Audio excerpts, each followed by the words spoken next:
I'm not sure if the Monday song I'm feeling right now is Monday Monday by the Mamas and the Papas or Manic Monday by the Bangles, but I think in both of those you kind of get my drift. Hi everybody, today I am continuing my Plan As You Go month by doing another video showing how I use my Erin Condren horizontal and my bullet journal together in tandem for an entire month. I'm going to do my planning for the day quickly in my Erin Condren, and then I got to get my bullet journal set up for the week. I have a lot to do today, and I don't have any errands to run or places to go. It's a lot of work at home that I need to deal with. I have to finish my podcast. It's running late today. I need to do some things for my patrons for the whole week, basically, and just a bunch of other administrative stuff. One of the things I was talking to my patrons last night about during our hangout was that when I schedule big chunks in my planner, often what I want to do is indicate how much energy or time I want to spend in a specific area on any given day. Like, I'm not calendar blocking, I'm not assigning actual time blocks because, I have a chronic illness. My energy levels, my pain levels vary wildly. Like, they may be bad. I may be feeling fine at one point and 2 hours later be feeling awful because I bent over wrong.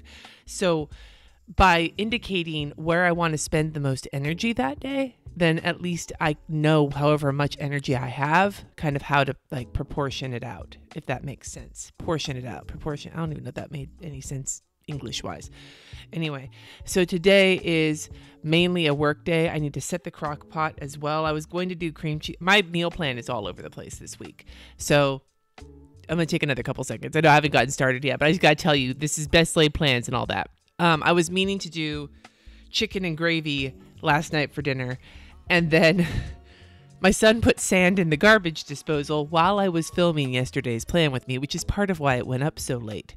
Yeah, sand in the garbage disposal. We got it fixed. It's dealt with, but I didn't know whether I was going to be able to cook or anything last night because I didn't know if we only have the one drain in our sink and it hooks to the dishwasher. So I may not have been able to use my kitchen last night. So I didn't put anything in the crock pot because I didn't want to have this going and then not be able to do anything with it.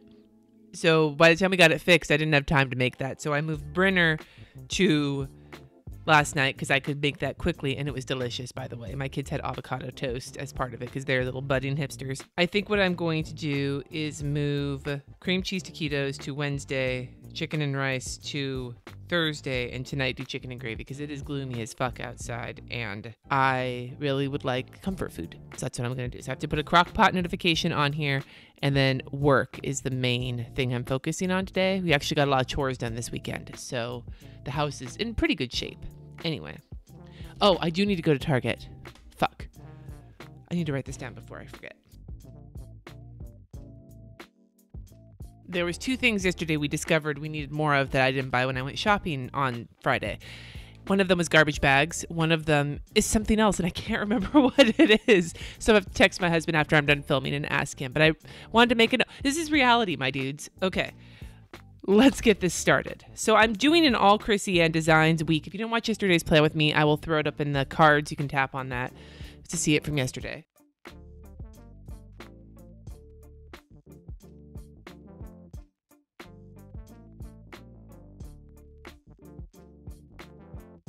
So I got a little car strip here to put Target, and then I'm going to write chicken and gravy noon here to remind me to put that food in, and then I'll fill in the rest with work, I think.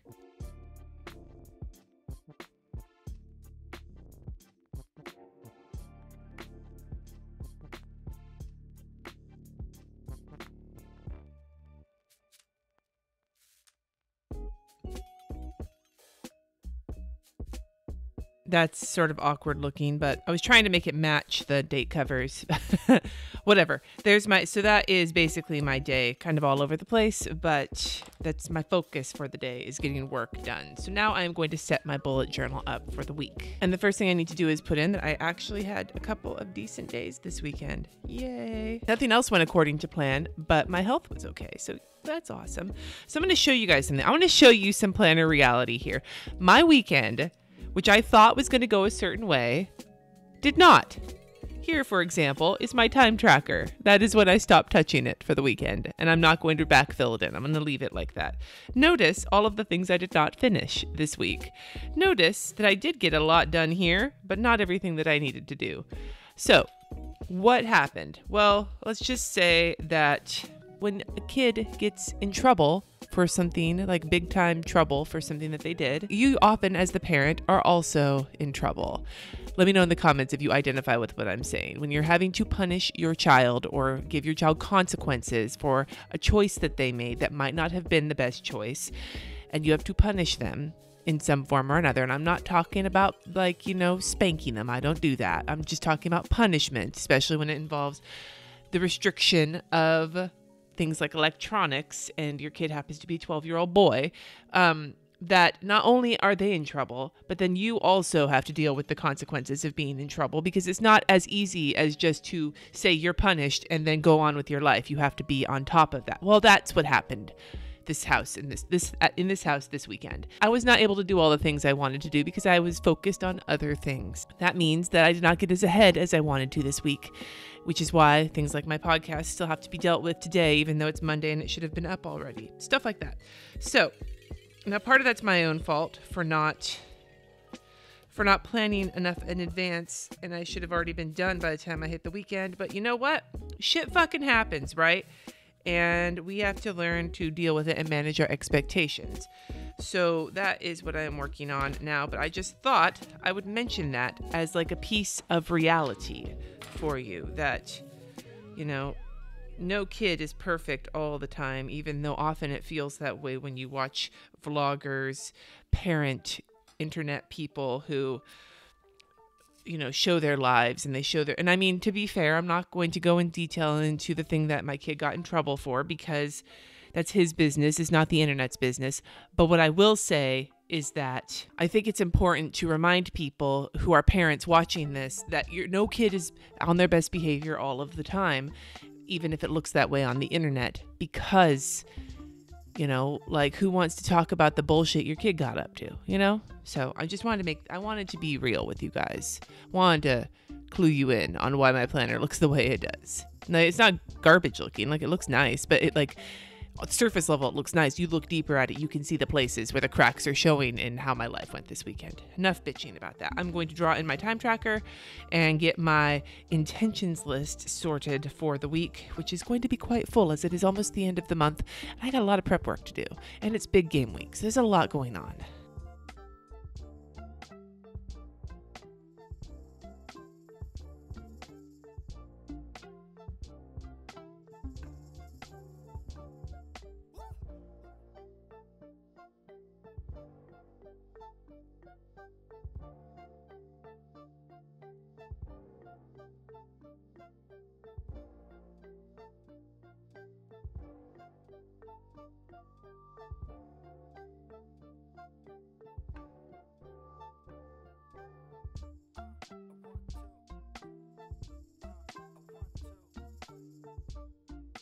Here is my list. I can't spell priorities. I've misspelled. If you go back through all of my weekly bullet journal setups for the last year, I would guess that there's at least 40% of them I spell priorities wrong, maybe 30%, maybe math, hashtag. Okay, I'm going to start filling this in right now. I'm probably going to be migrating a bunch over from last week's list and from the beginning of the month. As this is close to the end of the month, I got a lot to do.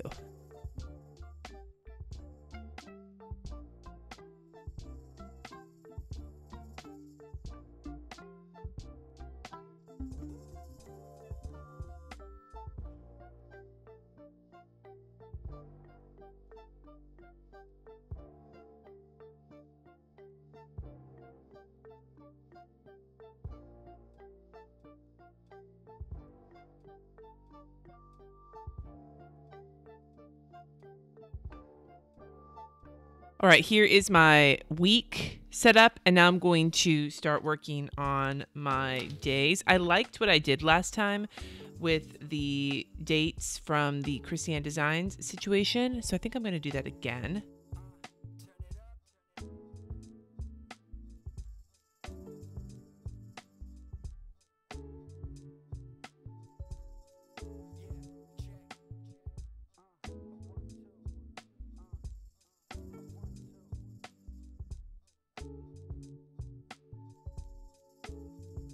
Yeah, I got this. I think I like the look of this. I think this is how I'm going to keep going for the rest of the month, maybe. And then I might revisit it when I head into November, which, by the way, my live plan with me will be this coming up Sunday. Loki, stop scratching the couch. Really, kitty? Really? Give it a rest. The 28th, this coming up Sunday, will be my live plan with me at 2:30 p.m. Pacific time. I have a patron hangout before that. And instead of an Erin Condren plan with me, I'm going to do my November setup with a glass of wine planning with you guys, which a lot of you have asked for. So I just thought I'd let you know in advance that, yes, save the date. I will have an event going live sometime later this week for you to set a reminder for.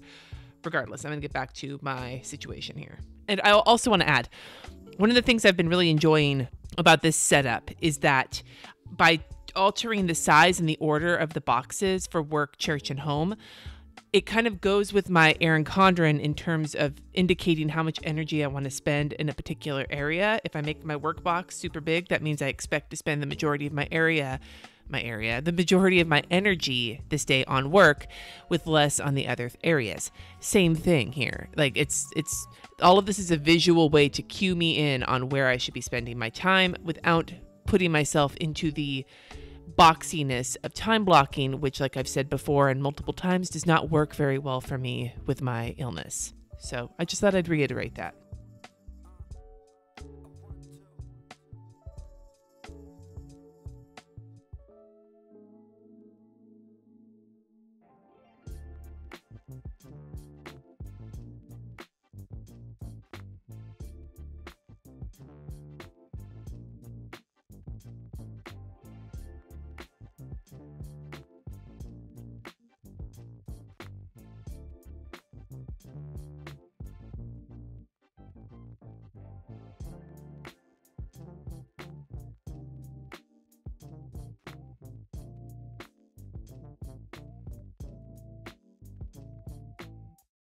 All right, here is my day. I actually probably could have just put these in 2 small boxes. Maybe I'll try that tomorrow. But yeah, here's my day. I'm hoping that everything goes according to plan.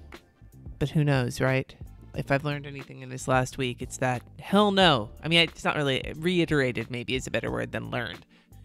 Okay, I was going to ask this last week, but I forgot to. It came up in my mind when I was talking about Fangoria and how I used to read Horror Not magazines. I would love to know. I know a lot of people don't subscribe to magazines anymore because of the internet, but when you did subscribe to magazines, or if you do now, what did you subscribe to? My magazines that I subscribed to for the longest there were 4 of them at different points in my life, but a lot of them were at the same time or overlapping. Were Fangoria, the Horror Not magazine, which just came back, and I'm very excited about that. Entertainment Weekly, Real Simple, Electronic Gaming Monthly. Yes, I subscribed to that. It was mostly in the early 2000s. Let me know what magazines you either have subscribed to in the past or are currently subscribed to. I'd love to see it. Thank you so much for watching. Subscribe if you haven't already. No pun intended. And I will see you tomorrow for another Plan As You Go video.